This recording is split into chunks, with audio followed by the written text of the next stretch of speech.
반갑습니다. 김준호입니다. 자, 이번 시간은 우리 기본 문제풀이 강의 첫 시간입니다. 문제집 한번 간단히 소개하죠. 자, 새로 남은 이제 이 문제집입니다. 이게 그 문제가 작지가 않아요. 거의 한 1000문제 정도로 구성이 되어 있고 있죠. 이 문제를 여러분이 이제 마스터하게 되면은 그러니까 약간 평이하게 나오는 9급 시험이 있죠. 이 시험은 80점에서 한 90점대 합격권까지 이제 들어갈 수가 있습니다. 그러니까 좀 어렵게 나온 시험도 마찬가지예요. 이 문제를 갖다 완벽하게 마스터하시면 국사에서 이제 가장 중요한 기본적인 기출 유형들은 이제 파악이 된 거거든요. 그러면 이제 어려운 시험에서도 상대적으로 다른 사람들의 성적에 비해서 그러니까 합격권 정도 라인까지는 올라갈 수 있어요. 그러니까 국사에서 이제 가장 중요한 문제 유형들을 가장 중요한 문제를 다루는 책 과정이라고 보시면 됩니다. 그리고 이제 이 문제를 그 기본 문제풀이 강의는 이게 독자적인 존재라기보다는 여러분 기본 강의 들으셨죠? 그 기본 강의와 이가 맞물려서 돌아간다고 보시면 돼요. 기본 강의에서 배우신 내용들이 있죠. 그 내용들을 우리가 이제 복습하고 정리하고 숙련도를 높이는 과정이라고 보시면 돼요. 그렇기 때문에 여러분들은 기본 강의 쫙 처음부터 끝까지 듣고 기본 문제풀이를 듣겠다 이런 것보다는 있죠. 우리 구신청철 들었죠? 그럼 구신청철과 관련된 요 문제풀이 강의와 문제를 갖다 통해 가지고 여러분이 구신청철을 머릿속에서 정리를 하고 있죠. 그 다음에 뭐 조기국가, 그 다음에 삼국시대 이런 식으로 접근을 갖다 해가세요. 삼국시대 같은 경우는 이게 쭉 연결이 돼 있거든요. 그래가지고 이제 좀 삼국시대 끝까지 이제 듣고 그 다음에 이제 돌리는 게 좋고요. 그게 아닌 경우라면 뭐 고조선 같은 경우는 고조선 끝나고 듣고 초기국가 끝나고 나서 문제 풀고 이런 식으로 하는 게 이제 가장 효과적인 방법입니다. 기본 강의와 기본 문제풀이 강의는 하나의 세트이다. 요 두 개가 연결이 돼서 완성이 되면 여러분 적어도 이제 합격권까지는 도달할 수 있다. 자, 그 다음에 이제 두 번째 말씀해 드리고 싶은 거는 자, 문제를 풀다 보면 여러분이 잘 이해가 안 되는 선지들이 생길 거예요. 그러면 이제 그 선지들을 거기에 집착하지 마세요. 거기에 집착을 해버리면 거기서 시간을 되게 많이 낭비하게 됩니다. 그냥 쿨하게 세모 치고 넘어가세요. 보통 1회도 갈 때는 세모가 이제 한 10에서 한 20% 정도 나오면 그게 정상이에요. 만약에 한 30%, 40%, 50% 이렇게 세모 이해 안 되는 선지들이 나온다. 해설을 봐도 이해가 안 된다. 그러면 이제 그거는 기본 강의에 대한 이해도가 좀 떨어지는 거예요. 이런 경우는 기본 강의를 갖다 다시 듣고 문제를 푸셔야 되고요. 그게 아니고 세모가 한 10에서 20% 정도 나온다. 그럼 그거 정상이에요. 그러니까. 그리고 이제 이렇게 쭉 한번 기본 강의랑 문제풀이를 돌고 있죠. 이해독을 돌지 않습니까? 이해독을 돌면 여러분이 국사에 대한 전반적인 이해도가 높아지게 돼요. 그래서 이제 그때 가면 여러분이 처음 해봤을 때는 아무리 봐도 이해가 안 되던 세모들이 자연스럽게 사라져가기 시작합니다. 그래서 이제 2회독, 3회독 정도 가버리면 세모가 이제 거의 없어져 버려요.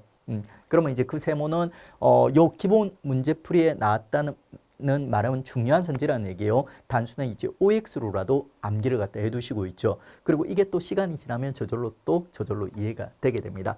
공부는 되게 자연스럽게 가는 거예요. 그리고 이제 제 문제집에 보면 문제를 갖다 좀 많이 싣고 싶었어요. 다양하게 그리고 비슷한 유형의 문제를 여러분이 이제 많이 풀 수 있도록 그게 제일 도움이 됩니다. 그래서 이제 해설이 보면 정말 심플해요. 정말 심플해요. 옳은 선지는 해설이 거의 없어요. 그냥 옳은 선지는 그냥 그게 맞는 선지야. 하자가 없는 선지야.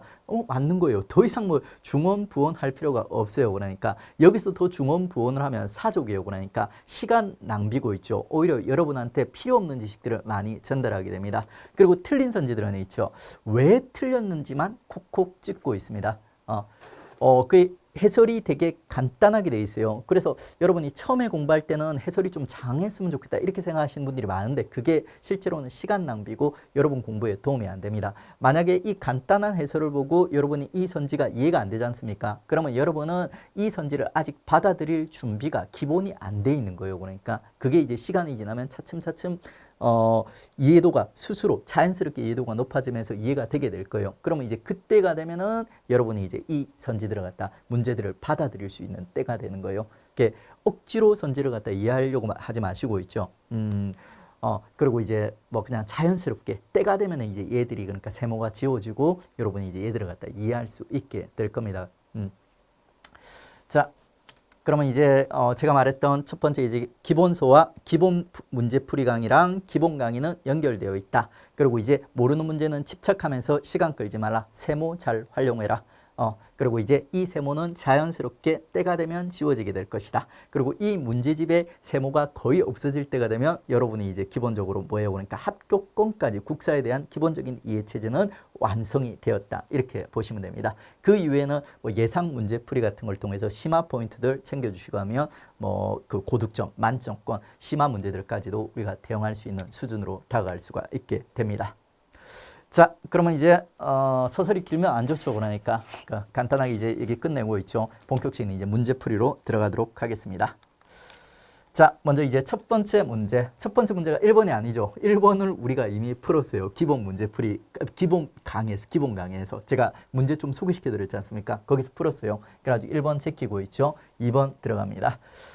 그리고 문제를 전부 다 풀진 않아요. 절반 정도를 풀어요. 우리 기본 강의 때 풀었던 문제, 그리고 이제 여기서 문제풀이 강의에서 풀어드리는 문제까지 하면 거의 한 60% 정도 문제를 풉니다. 나머지 안 풀어드리는 40%는 여기서 풀어드린 문제랑 거의 유형이 똑같습니다. 여기서 기본 강의에서 배운 내용, 그리고 문제풀이에서 배운 지식들을 여러분 스스로 적용하는 연습을 하는 몫으로 남겨놓도록 하겠습니다. 자, 그러면 이제 2번 들어가겠습니다. 2번, 역사에 대한 설명으로 옳지 않은 것은 기록으로서 역사가 주관이 개입된다. 본질은 똑같아요. 그러니까 객사주기 기억나시죠? 객사주기. 역사에 대한 이해와 관련된 문제는 주인공이 결국에는 객사주기예요. 얘만 나오는 건 아니지만 시험에 논점이 될 수 있는 게 이거밖에 없다는 겁니다. 지금 기록이 나왔죠. 기록 안에는 주관성이 내포되어 있다. 그래서 이제 역사가의 주관이 개입되면 안 된다 했으니까 이건 맞아요, 틀려요? 틀렸죠. 그러니까 기록이란 단어를 썼으면 이거는 역사가 주관성을 내포하고 있다는 걸 인정하는 사람들이요. 그렇기 때문에 1번이 틀린 겁니다. 정답이 1번이네요. 틀린 거 찾는 거니까. 그 다음에 2번. 역사를 통해서 현재를 살아가는데 필요한 삶의 지혜와 교훈을 얻을 수 있다. 이게 딱 그냥 교장쌤 말씀이에요. 그러니까 논점이 없어. 그냥 맞는 말이야. 그 다음에 사료와 역사적 진실이 반드시 일치하는 것은 아니므로 사료 비판이 필요하다. 이것도 마찬가지로 논점이 없어요. 그냥 교장쌤 말씀. 그 다음에 4번. 사실로서 역사. 자, 긴장해야죠. 객사적 그러니까 객관성을 품고 있는 역사예요. 과거에 존재했던 모든 사실과 사건을 의미한다. 역사를 객관적으로 바라보는 애들이 있죠. 역사는 과거에 존재했던 모든 사실들, 주관이 개입되지 않은 모든 사실들이 역사이다. 이렇게 해석을 한다고 했습니다. 주관적으로 역사를 해석하는 기록으로 역사를 바라보는 사람들은 자, 역사가 의미를 부여한 게 역사이다. 이렇게 본다고 했어요. 이 두 개 이제 구별을 하셔야 되죠. 결국엔 객사 주기가 포인트였다. 자, 다음은 이제 구신청철입니다. 뭐 지금 구석기, 신석기, 청동기 막 구별해 왔는데 이거는 의미가 없어요. 그러니까 왜냐하면 이제 결국에는 구신청철을 구별하게 돼 있어요. 구석기 문제라도 오답선지는 신청철에서 나오기 때문에 연결해서 이제 풀어야 되고요. 4번 선지 같은 경우는 우리가 이제 수업 시간에 풀었던 거고 바로 이제 5번으로 넘어가겠습니다. 자, 가시기에 생활상에 대한 설명으로 옳은 것은 먼저 이제 박스를 통해서 시기를 갖다 끌어내야 돼요.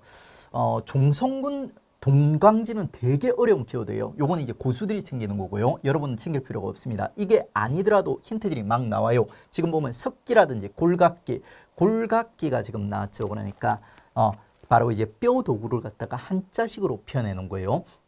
그 석기와 골각기로부터 우리는 구석기란 걸 끌어낼 수가 있습니다. 자, 1번 반달돌칼을 이용하여 벼를 수확했다. 반달돌칼은 청동기를 대표하는 석재, 돌로 만든 농기구라고 했어요. 일반적으로 돌로 만든 농기구는 다 신석기인데 예외가 있다고 했죠. 반달돌칼과 그 친구들.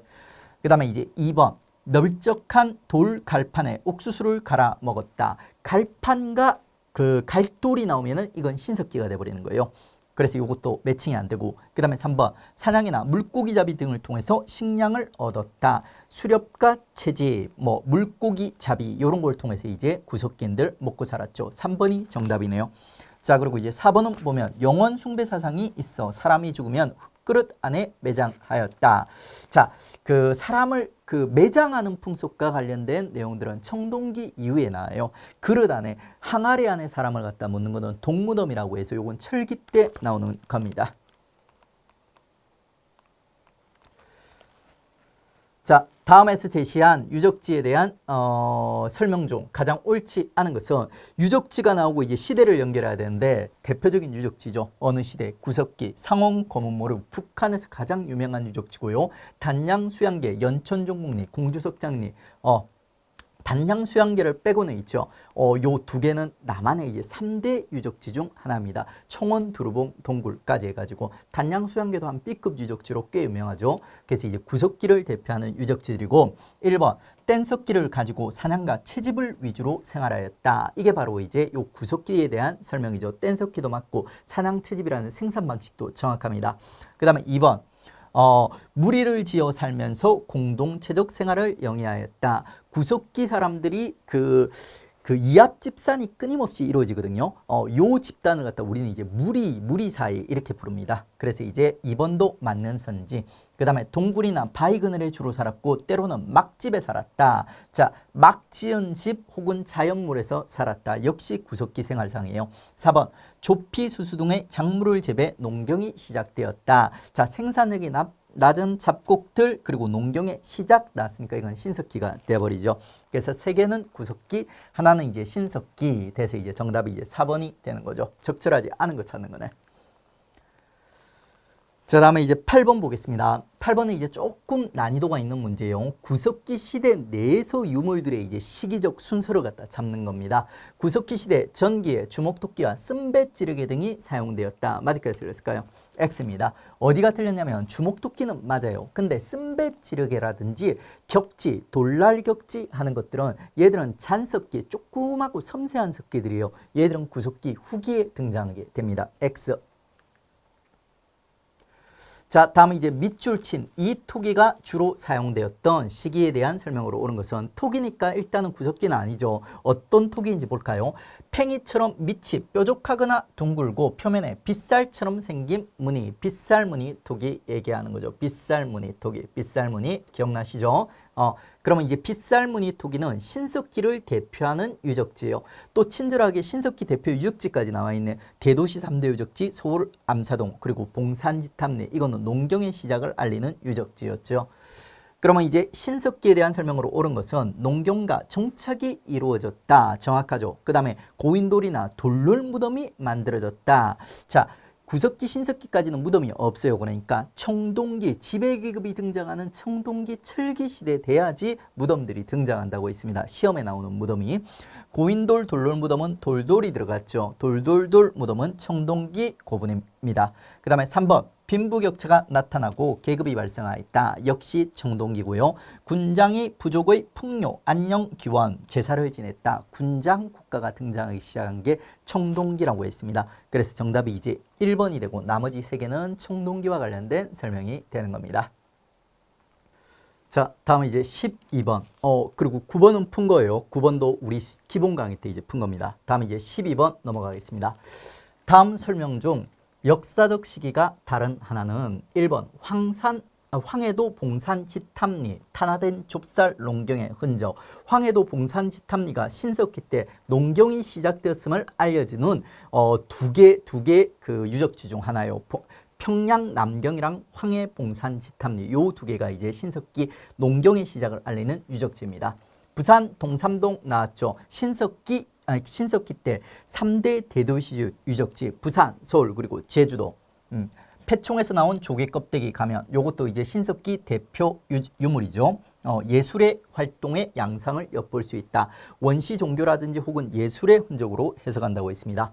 그리고 3번 단양 수양계 나왔어요. 단양 수양계. 요거는 이제 구석기의 대표적인 B급 유적지였죠. 여기 이제 물고기 조각이 유명하다고 했습니다. 그 다음에 평안남도 온천 궁상리 덩치가 커다란 남자가 궁상 떨고 있다고 했죠. 뭐 하면서? 바느질하면서 궁상 떨고 있다고 했습니다. 그래가지고 이것도 이제 신석기 때 원시 수궁후 뼈바늘의 사용을 보여주는 흔적이라고 했습니다. 3번이 구석기 유적지라서 틀리고 나머지 유적지는 전부 다 이게 정확하게 표현이 되어 있습니다. 자, 다음은 이제 14번 보세요. 다음에서 이제 제시된 자료와 관련된 시대 유적이 아닌 것은 자, 옷은 방추를 이용하고 옷감을 짜서 입을 줄 알게 되었다. 자, 방추라는 한자식 표현이 나왔는데 요게 이제 보통 우리 교과서에서는 한글식 표현으로 가락박기라고 표현이 됩니다. 한자식 표현도 여러분 아셔야 되고 그 한글식 표현 둘 다 아셔야 됩니다. 국사는 이제 되게 다양하게 이렇게 변형이 돼서 출시되기 때문입니다. 그렇다고 해서 여러분이 막 네이버 백과사전에 동의어 들어갔다 막 검색하실 필요는 없어요. 기출 들어갔다 푸시면서 동의어들이 이렇게 그 단어가 변형돼서 나오는 경우 이 단어들만 좀 챙겨주시면 돼요.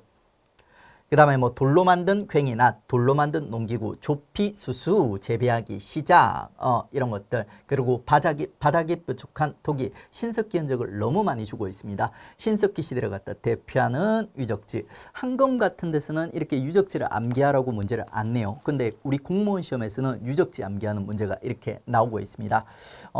고령 지산동원 있죠. 우리 저 뒤쪽에 배우는 가야를 대표하는 유적지예요. 양양, 오산리, 봉산, 지탐리, 부산, 동삼동은 전부 신석기를 대표하는 유적지들이고요. 오답이 조금 뜬금없이 나왔네요. 하지만 이제 이런 유적지를 묻는 문제가 출제되고 있다는 거. 다음에 이제 청동기 시대의 사회 모습으로 옳은 것은 계급 발생, 부족장 출현하였다. 군장 국가의 계급이 이제 발생되고 군장이라는 이제 부족장들이 출현하는 모습들을 우리 확인했습니다. 2번 빗살무늬 토기를 만들기 시작하였다. 뾰족한 요 토기는 있죠. 신석기 시대를 대표하는 토기라고 했습니다. 그 다음에 철제 무기로 주변 나라를 정복하였다. 철제 무기 등장했으니까 철기죠. 그 다음에 주로 동굴에서 사냥과 채집 생활을 영위하였다. 요거는 구석기가 돼버리죠. 전형적인 이제 구신청철 구배라는 문제네요.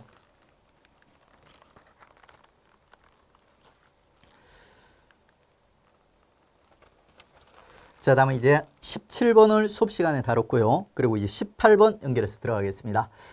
밑이 납작한 항아리 양쪽 옆으로 손잡이가 하나씩 달리고 토기 중에 있죠. 외형을 이렇게 묘사해서 시험에 빈출되는 토기는 두 개밖에 없어요. 앞서 보셨던 빗살무늬 토기랑 그리고 요 미송리식 토기 있지 않습니까? 청동기 고조선의 영토 분포와 일치하는 미송리식 토기 두 개가 이제 가장 유명합니다.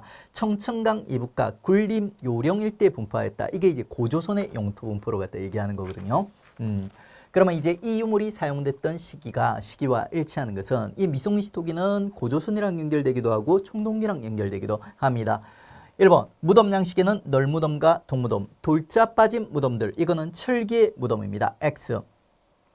금속제 농기구가 등장하였다. 청동기에 청동제 농기구가 있다 없다? 없다. 철기가 돼야지 철제 농기구 등장한다. 역시 X. 무덤 양식에는 고인돌, 돌무지 무덤, 돌널 무덤, 돌 무덤 기억나시죠? 그래서 청동기 3번이 정답이 됩니다. 다음에 강가나 바닷가에 바닥이 원형인 움집에서 거주하였다. 자, 움집 그리고 바닥이 둥글고 강가나 바닷가에 살았다. 신석기 주거 양식에 대해서 설명하고 있습니다. 자, 다음에 이제 19번 가나 시대의 사회상과 유적이 바르게 연결된 것을 보기에서 모두 고르며 먼저 가 동물의 뼈로 만든 뼈도구, 골각기, 뗀석기, 사냥채집, 구석기가 돼버리죠. 구석기. 그리고 나 고인돌 계급 형성 군장국가 요거는 청동기가 돼버리네요. 구와 청을 갖다 구별해 보겠다.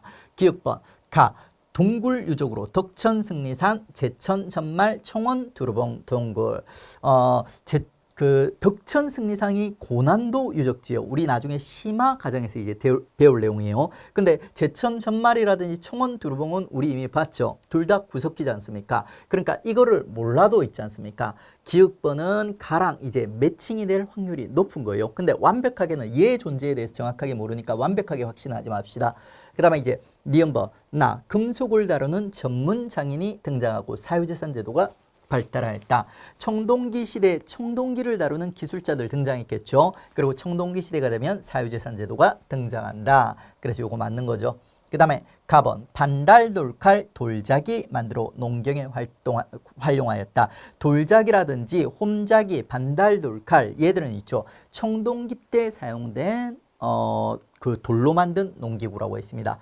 그러니까 무조건 3번은 틀리는 거죠. 3번 틀리는 거죠. 얘는 구석기 농경 시작도 안 했는데. 그 다음에 이제 리얼번. 나 서울 암사동 황해 봉산지 탑리 신석기를 대표하는 유적지인데 청동기랑 연결하려고 하니까 이건 무조건 틀린 거예요. 그러면 기억의 내용은 맞는 거예요, 틀린 거예요? 맞는 거예요. 그래서 이제 기억, 니은 요게 정답이 돼버리는 거죠.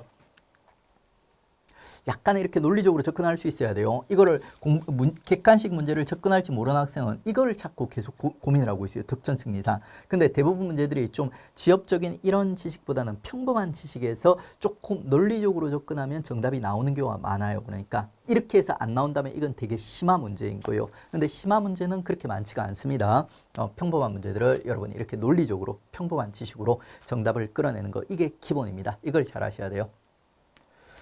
자, 그 다음에 이제 21번 보겠습니다.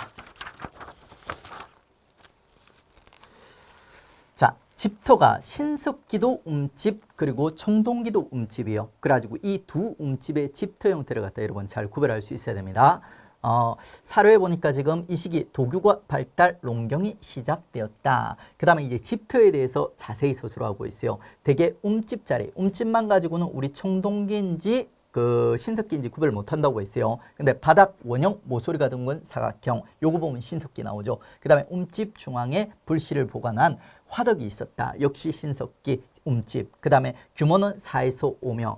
움집터 하나는 있지 않습니까? 하나는 한 가족이 살 수 있는 규모. 그리고 이 움집이 몇 개가 모여 있는 거예요. 한 4-5개 정도가 모여 있어요. 그래가지고 한 30-40명 정도 대가족 규모의 신석기 집터들이 많이 발견되고 있습니다. 요 규모에 대한 수치도 여러분이 알아놓으시면 돼요. 좋아요. 수치를 외우라는 게 아니라 대가족 규모였다. 하나의 움집터는 한 가족, 그리고 그 집터 전체는 대가족 규모였다.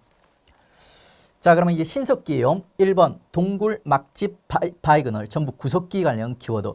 고인돌, 돌돌무덤, 돌돌돌 무덤, 청동기, 그리고 민무늬 토기와 붉은 간토기. 자, 요거 역시 청동기 대표하는 토기들. 가락바퀴와 뼈바늘, 신석기 원시 수공업의 시작을 알리는 내용이죠. 그래서 4번이 정답이 되는 겁니다.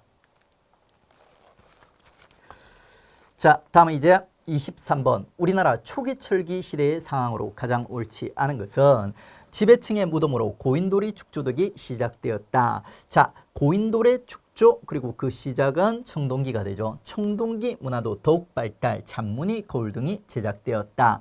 자, 요거는 낚이기 쉬워요. 그러니까 그 청동기니까 이거 청동기 아닙니까? 이렇게 낚일 수 있어요. 근데 아니라고 했습니다. 왜? 청동기가 철기 시대 때 더욱 발전한다고 했어요. 그래서 이제 원래는 거친 무늬 그 거울이라는 게 청동기 등장하고, 요게 이제 철기 시대 때 잔무늬 거울로 업그레이드 된다. 그리고 청동기 시대 때 비파형 동금이라는 게 등장하고, 이게 철기 시대로 가면 세형 동금으로 업그레이드 된다. 그래서 청동기는 있죠. 철기 때도 만들어진다는 거 여러분 구별하셔야 됩니다.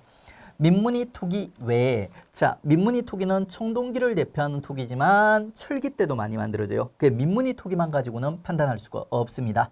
여기 보니까 이제 덧띠 토기, 검은 간토기가 나와 있죠.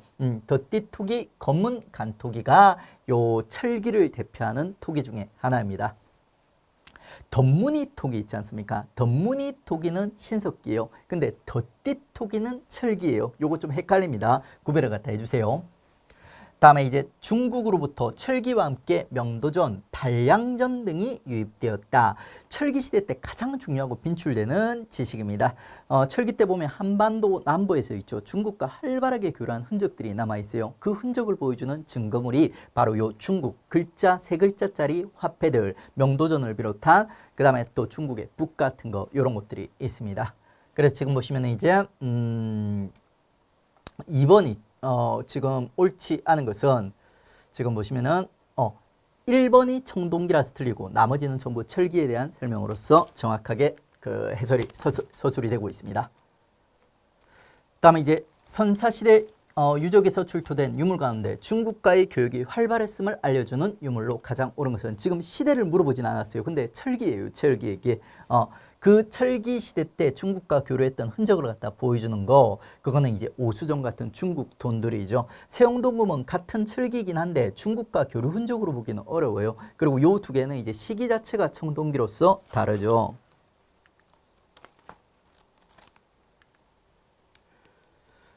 뭐 오수전이 그렇게 중요한 건 아닌데 원래 명도전이 제일 중요해요. 근데 명도전 친구 이름 세 글자짜리 중국 화폐들이 많다고 했어요. 반량전, 오수전 하면서. 자, 다음에 이제 구석기 시대 사람들의 생활상에 대한 설명으로 가장 옳은 것은 구석기 시대 사람들의 생활상으로 가장 옳은 것은 27번. 자, 1번. 대체로 동굴이나 바위 그늘에서 불을 사용할지 알았다. 불의 사용 있지 않습니까? 이거는 인간의 증거라고 했어요. 구석기인들도 사람이죠. 그렇기 때문에 불 사용할지 알았습니다. 동굴, 바위 그늘은 너무 평이한 선지고요. 그 다음에 단양 수양계 연천전공리 그리고 이제 공주 석장리 구석기를 갖다 대표하는 유적지들이었죠. 그리고 강가에 살던 사람들은 주로 고기잡이와 밭농사를 하였다. 마지막에 드러났나요? 구석기 때 농사가 나오면 돼요, 안 돼요? 안 되죠, 그러니까. 그래서 X, 요거는 신석기 얘기입니다. 뒤쪽은. 이 시기의 대표적인 무덤 양식은 고인돌과 돌돌 무덤이었다. 돌돌돌 무덤 청동기 시대. 그 다음에 주먹도끼, 가로날 도끼, 민무늬 토기 등을 사용하였다. 지금 보니까 뭐 가로날 도끼는 우리가 뭔지 잘 모르겠어. 근데 민무늬 토기가 나왔죠. 그러니까 요거 청동기 아니면 철기가 돼버려요. 그래, 요것도 이제 틀리는 거죠. 정답은 이제 지금 1번 구석기 시대와 관련해서 가장 매칭률 정확하게 소술하고 있는 건 1번이 되는 겁니다.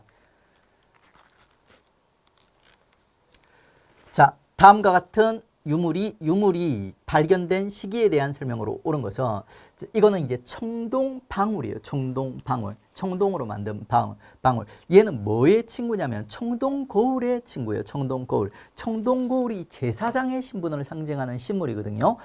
거울아 뭐 미래를 보여다오 막 이러면서 이제 하는 거예요. 그러니까 청동방울도 마찬가지예요. 무당이 굿할 때 방울 딸랑딸랑 하는 거 여러분 보셨죠?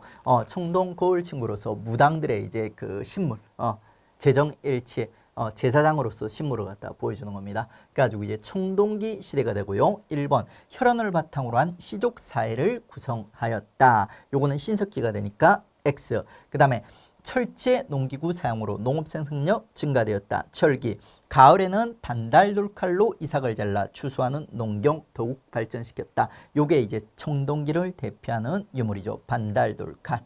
그 다음에 강가나 바닷가에 움집을 짓고 살면서 공동체 사회를 형성하였다. 요게 이제 신석기가 돼버리고요. 그 정답은 이제 3번 청동기. 다음에 이제 청동기 시대의 문화에 대한 설명으로 가장 적절하지 않은 것은 청동기 제작과 관련된 청동장인 출현 너무 뻔한 얘기고 그 다음에 사유재산제도와 계급이 나타나게 되었다. 역시 맞는 얘기입니다. 그 다음에 청동기 문화 독자적 발전을 하면서 잔무늬 거울과 거친 무늬 거울로 그 형태가 변하여 갔다. 이거는 틀렸어요. 방향성 자체가 틀렸어요. 청동기가 한반도에서 독자적으로 발전을 갖다 하게 되는 거는 요거는 이제 철기가 됩니다. 그리고 그 거울의 변화 방향이 발전 방향이 거친 무늬 거울 청동기에서 철기의 잔무늬 거울로 발전을 해가요. 방향성이 지금 틀린 거예요. X 2번. 그 다음에 돌돌돌 무덤이죠. 일명 청동기 유적지 맞습니다. 유물들. 그리고 이제 4번 이 시기의 전형적인 유물 미송리식 민무늬 붉은 관토기 전부 다 이제 청동기를 대표하는 유물들입니다. 그 다음에 이제 우리 이제 고조선과 관련된 문제 연결해서 들어가겠습니다. 32번 고조선에 대한 설명으로 옳은 것은 고조선의 세력 범위는 세영동궁과 미송식 토기의 출토 분포를 통해서 알 수 있다. 여러분들 고조선의 세력 범위를 갖다가 보여주는 4대 유물이 있었죠. 이 그림 기억나십니까? 자, 그 고인돌 북방식 고인돌을 배경으로 해서 당군 할아버지가 인증샷을 찍었습니다. 인증샷을 한 손에는 뭐를? 한 손에는 비파용 동검을 그리고 한 손에는 거친무늬 거울을 그리고 짝다리 쫙 찍고 그 밑에 미송리식 토기를 밟고 있었다. 해서 하나 둘 셋 넷 고조선의 4대 유물.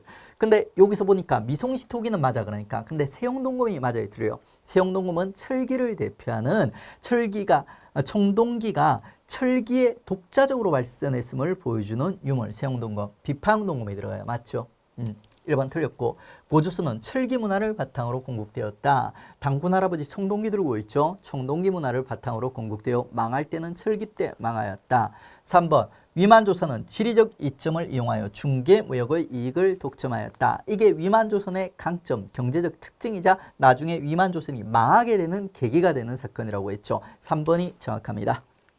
그 다음에 고조선은 초기에는 대동강을 중심으로 후기에는 요령지방을 중심으로 성장하였다. 아니죠. 그러니까 초기에는 이 요하강 중심으로 요령지방을 중심으로 성장을 했고요. 이게 이제 연나라한테 밀리면서 한반도 북부 쪽으로 밀려난다고 했습니다. 그러니까 초기에는 요령, 그리고 후기에는 한반도 북부의 대동강 일대를 중심으로. 자, 고조선과 관련된 순수 잡는 문제들 되게 자주 출제됩니다. 전형적인 패턴이에요. 그렇기 때문에 이제 우리는 고조선을 공부할 때 단연 위망을 구별해서 정리를 갖다 잘 하라고 했습니다. 여기서 보니까 위만 집권에서 고조선 멸망, 단연 위만이 집권하고 그 다음에 고조선 망이니까 요 사이의 얘기를 갖다 물어보는 거예요. 1번 부왕에 이어 준왕이 왕위에 올랐다. 부왕, 준왕은 요때부터 활동했죠. 그리고 이제 이 준왕이 위만한테 왕위를 갖다 빼앗기게 돼요. 그러니까 이제 요 시기를 얘기하는 거고. 그 다음에 졸본에서 국내성으로 도읍을 옮겼다. 이거는 이제 고구려 멸망한 이후 등장하는 이제 고조선 멸망한 이후에 등장하는 고구려 얘기하는 거예요. 그 다음에 전국칠홍의 하나인 연과 대결하였다. 전국칠홍은 뭘로 하고 돼요? 그러니까 세계사 얘기니까 연나라와 대결하였다. 단연 요 시기 얘기하는 거예요. 연나라한테 두들겨 맞았죠. 그 다음에 진과 한 사이에 중개무역의 이익을 얻었다. 위만조선이 성립한 다음에 위만조선의 특징 중 하나가 중개무역이라고 했어요. 이걸로 재미를 보다가 이것 때문에 이제 나중에 한무제에게 미움을 받아서 망하게 된다고 했습니다. 그래서 이제 4번이 정답이 되는 거죠. 진이 이제 남쪽에 있는 나라예요. 남쪽에 있는 나라. 고조선 자리 잡고 있을 때 한반도 남쪽에 있는 나라를 진이라고 불렀습니다. 근데 그 나라가 이제 중요한 게 아니라 지금 중개무역이 포인트예요. 자, 다음에 이제 36번 보겠습니다. 다음 주장을 이해할 수 있는 근거로 보기 어려운 것은 위만은 중국인이 고조선에 들어와 세운 왕조가 아니라 단군조선을 계승한 우리 역사이다. 고조선과 관련된 되게 이제 특수한 포인트, 그 위만조선과 관련된 되게 특수한 출제 포인트 중에 하나가 있죠. 위만의 정체성이에요. 연나라 사람인 위만이 고조선의 왕위를 갖다 찬탈한 거예요. 그러다 보니까 이제 이거를 갖다 이때부터 중국 역사로 봐야 되냐 아니면 아직도 우리 역사인가에 대한 의문이 제시되는 거예요.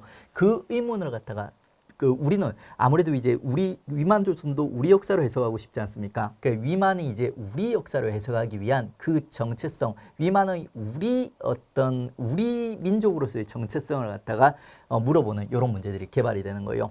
1번 위만은 고조선에 들어올 때 상투를 틀고 흰옷을 입었다. 중국 한서지리지에 기록이 되어 있거든요. 실제로는 이렇게 기록이 되어 있어요. 상투를 틀고 있죠. 오랑캐 옷을, 흰색 오랑캐 옷을 입었다. 이렇게 기록이 되어 있어요. 중국인 입장에서 봤을 때는 흰옷이 오랑캐 옷이었던 거죠. 그 다음에 이제 위만은 왕이 된 뒤에도 나라 이름을 조선이라고 했다. 나라 이름 안 바꿨어요. 우리는 고조선이라고 부르죠. 우리 고려 다음에 조선이랑 구별하기 위해서 고자를 갖다 붙이는 거예요. 원래는 이름 조선이었어요. 그리고 위만도 이 왕위를 찬탈한 이후에도 이 이름을 안 바꿨고요. 그 다음에 3번 동방의 예와 남방의 진이 중국과 직접 교육하는 것을 막아 중개무역의 이익을 독점하였다. 자, 이거는 분명히 위만조선의 아주 중요한 특징 중에 하나예요. 근데 문제는 뭐냐면 있죠. 자, 이 위만조선의 위만의 정체성을 보여주는 거랑 이 내용이랑 관련이 있어요, 없어요? 전혀 관련이 없어요. 근데 학생들이 위만조선 얘기하는 거니까 3번 맞아 이렇게 되는 거예요. 많이 실수를 합니다. 그 다음에 4번 위만조선에서는 토착인 출신으로서 높은 지위에 오른 자가 많았다. 이것도 위만조선에 이제 위만조선이 있죠. 우리 역사를 갖다 계승했다는 증거를 갖다 보여주는 거예요. 만약에 위만이 연나라 사람이었다면 연나라 사람들이 지배계층이 됐을 건데 그게 아니라 지배계층이 그대로 유지가 되었다는 거예요.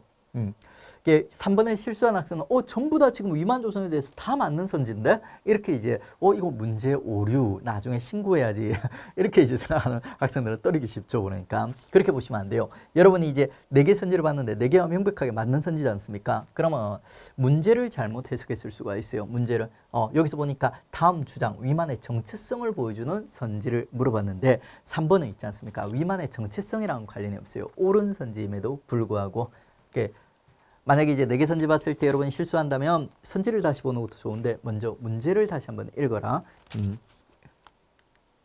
공부를 잘하는 학생들도 이런 실수는 할 수 있습니다. 그 그 다음에 이제 가가 세운 왕조 때 상황으로 옳지 않은 것은 가는 고조선에 들어올 때 상투를 들고 조선인의 옷을 입었다. 그 다음에 왕이 된 뒤에도 나라 이름을 조선으로 하였고 정권에는 토착민 출신의 높은 지위에 오른 자가 많았다. 위만조선 얘기하는 거죠.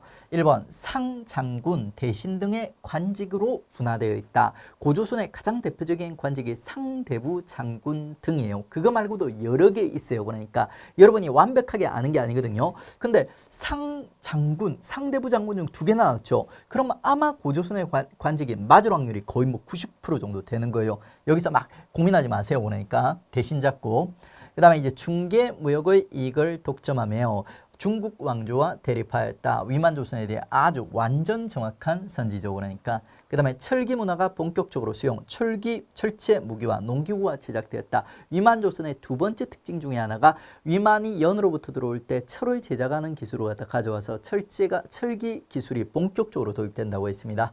그 다음에 이제 연나라 장수 징계의 침략을 받아 서쪽 땅을 잃고 세약하기 시작하였다. 자, 연한테 두들겨 맞는 거는 요식이죠. 그러니까 연나라 장수 징계의 침입으로 서쪽 영토 2000리를 갖다가 잃어버렸다고 했습니다. 그게 바로 요령일대요. 요령일대. 4번이 이제 지금 요식이 그래가지고 틀린 선지입니다.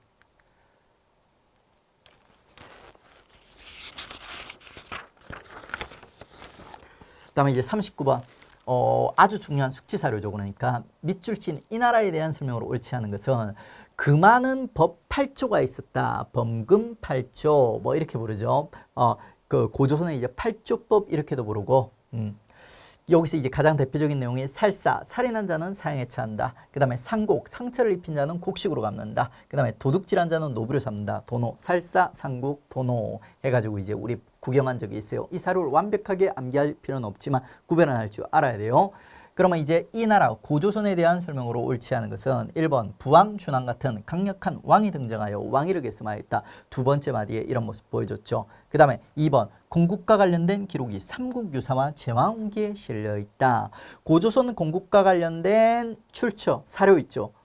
그 책을 역사서 두 권은 암기해달라고 했어요. 삼국유사와 제왕후기 가장 대표적이에요. 가장 초기 작품들이기 때문입니다. 그 다음에 3번 요소지방을 경계로 대립했던 연나라의 이딴 공격으로 멸망하였다. 맞아요, 들려요?